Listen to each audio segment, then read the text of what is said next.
இப்போ என்ன பார்க்க போகிறோம் அப்படின்னா ஸ்டேட் அப்படின்னா என்னென்னு பார்க்க போகிறோம். தெர்மோடைனமிக் ஸ்டேட்னா என்ன அப்படின்னு பார்த்தீங்கன்னா it is a condition of the system. இப்படி இருந்ததுன்னா இப்படி ஆகிட்டேன் அப்படி சொல்லுவாங்கல்ல.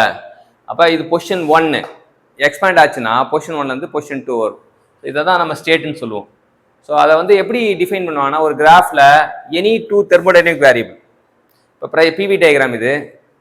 இந்த P1க்கு இந்த V1க்கு இந்த ஸ்டேட் வரும், இந்த P2க்கு இந்த V2க்கு இந்த ஸ்டேட் வரும். இப்போ எனி 2 தெர்மோடைனமிக் ப்ராப்பர்ட்டி வச்சு நம்ம ஸ்டேட்டை வந்து தெளிவாக ரெப்ரசன்ட் பண்ணலாம். அது எனி 2 தெர்மோடைனமிக் ப்ராப்பர்ட்டியாக இருக்கும். அடுத்தது பாத்னா என்ன அப்படின்னா change of state. It is a locus of change of state. அப்படியே 1லேருந்து 2 ஒரு பாத்துக்கு போதா அப்படியே ஒரு ஸ்டேட்டாக மாறிட்டே வரும். அப்போ ஆரம்பத்துக்கும் இறுதிக்கும் போன பாதை தான் பாத் அப்படி சொல்லுவாங்க. Path is the locus of all the state it pass through.